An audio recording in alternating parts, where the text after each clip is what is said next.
Hey, Jules Bless Vegan, and as always, welcome to my channel. And for those of you who are new, I know you can benefit. Happy Friday, people. Once again, right? Okay, first let's rejoice that we've made it to another Friday when thousands and hundreds of thousands of people are no longer with us. And peace be with you if that's your story and someone in your life exited the planet. Seems like a lot of people are exiting the planet. So, yay. It is Friday. I'm thrilled.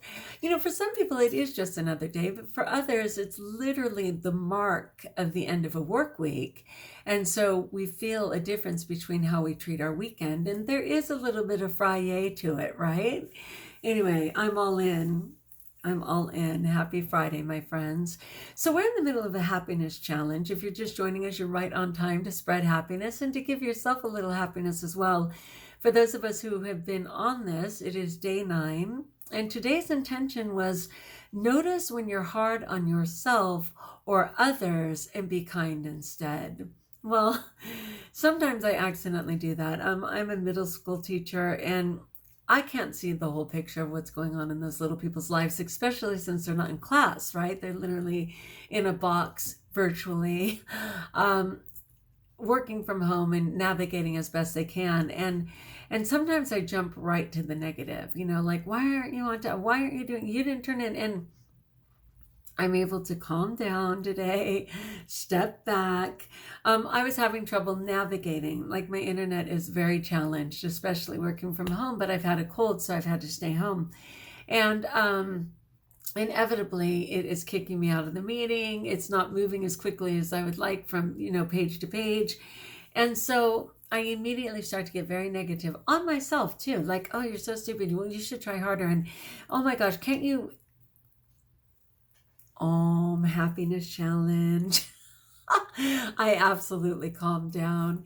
I was like, I am going to accept this on its own terms. I am doing fine. My kids are lovely. Everyone has good intentions. Rock and roll. Like, seriously. So I'm happy for that. Tomorrow, day 10, and again, if you're just with us, no worries what day it is. Let's just go for it. Tomorrow, it's listen wholeheartedly. Okay, like what my 6th grade teacher used to say, give me your undivided attention. Our attention is so divided today, as you know. So give me your undivided attention. Listen wholeheartedly to others without judging them. Like, just hear their stuff.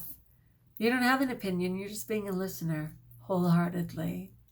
These are free, you guys, and they really do lend happiness. You may accidentally hear something you wouldn't have heard if you were distracted, right? You may give grace to yourself while giving it to others, which is just a double blessing right there. All right, so yay for the happiness challenge. I hope you're in.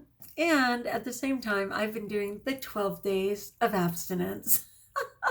We have the 12 days of Christmas. I have the 12 days of abstinence, and you guys are my accountability. So I am very happy to absolutely be doing 12 days of abstinence. This is by Overeaters Anonymous, and I have included the reference of it. It's called Strong Abstinence in the in the description of the video.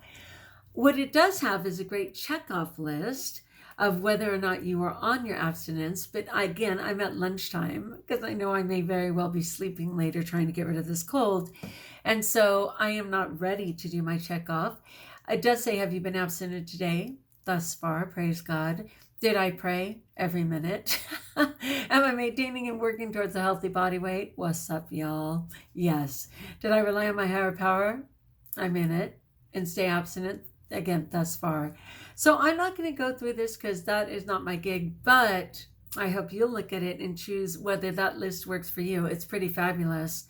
And I do continue to use my tools. So I absolutely pre-recorded my food, which again is a hot tip for what I keep referencing as the urge jar. And you can just put The Urge Jar by Brooke Castillo of the Life Coach School, or the urge jar, and Jules Bless Vegan will come up.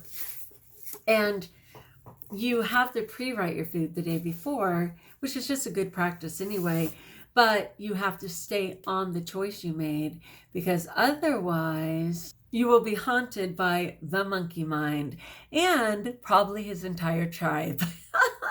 because they are always waiting for you to mess up so they can start and get in there and get what they want.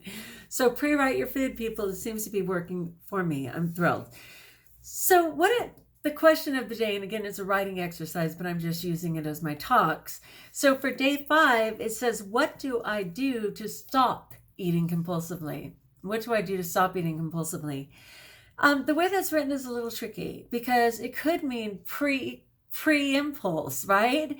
You're already in the middle of binging, and somehow in the middle of that, you have the grace to say, what in the world am I doing? Put the nonsense down, rinse out your mouth, leave the room, call and say, please remove that food before I get back in there.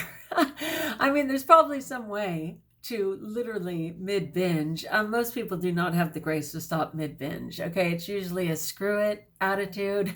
I've already blown it. What does it matter? Hey, I'll start again tomorrow. You know, I'm sure you know all the games. So what do I do to stop eating compulsively? In the big picture, what do I do?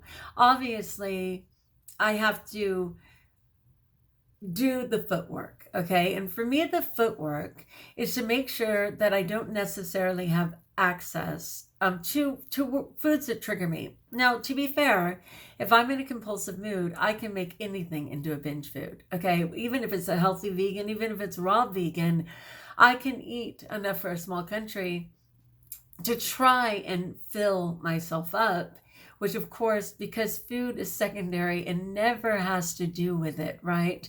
It's always the mental that's going on. And I'm hoping to satiate, I'm hoping to fulfill, I'm hoping to numb out whatever it is that I'm struggling with by using food. Okay, so the excess food is just a symptom. But for me, my best way to avoid compulsion is, one, prepare my own food. Like, that's straight up. If my food isn't packaged, okay, if it isn't full of toxins, there's an excellent chance that I will just eat a reasonable amount. The other thing is, right now, because I'm pre-writing my food, I'm actually writing. There's one thing that I've been enjoying, which are called persimmons, and I don't know if you're familiar, and I'm not going to run and get one right now. But they're these darling orange little fruits, and they're delicious. What some people don't know is that they are bank on calories, okay? So, for instance, a regular pink grapefruit is like 9.4 to 10.5 calories per ounce. It depends on what the reference is that you use. An orange is 13 to like 14.4 calories an ounce, again, depending on what you reference. Straight up, I don't care who you reference, a persimmon is 36 calories an ounce. Okay? Yeah, those will add up fast. Now, if you have to put on weight, persimmon on. Because that's kind of the beauty of Overeaters Anonymous. They address all eating disorders, again, with the understanding that it's the secondary to what's actually going on mentally, physically, spiritually, emotionally. So yeah, they've got anorexics, they've got bulimia, they've got bulimia-orexia, you name it. If it's regarding food, they've got it. So I don't know what your circumstances, but yes, eat up. If you need to put on weight, persimmons would be a good one. I do not. So I have to specifically put how many ounces. I'm a girl who weighs her food, mostly because it gives me bang for my buck. Like, usually they'll say straight up a banana is 1,000 calories, but it isn't. A lot of times I can get more banana if I dare to weigh it. So some of the ways I stop eating compulsively is pre-planning what I'm going to eat. Eating what I pre-planned, like actually staying to that plan. Weighing my food, and more important than anything else in the whole wide world, is making sure that it is not toxic packaged nonsense with oil, salt, sugar, etc. That's my number one. And the other one is to just not just abstain, but refrain. If I'm in a crazed condition in my head, I might choose to skip that meal and come back to it, to refrain from the food for the moment until I'm ready to pull it together. I mean, that's where I'm at right now. Let's go on with just one day at a time, people. I cannot look at the big picture. It is one day at a time. And for today, halfway through, I am clean, and I will rejoice in that. All right, my friends, like if you like, join us if you haven't, subscribe. Let me know in the comments below how I may support you. Food, spirituality, life, If I don't know the answer, I'll look it up. And until we talk again, best of all, know that you are blessed.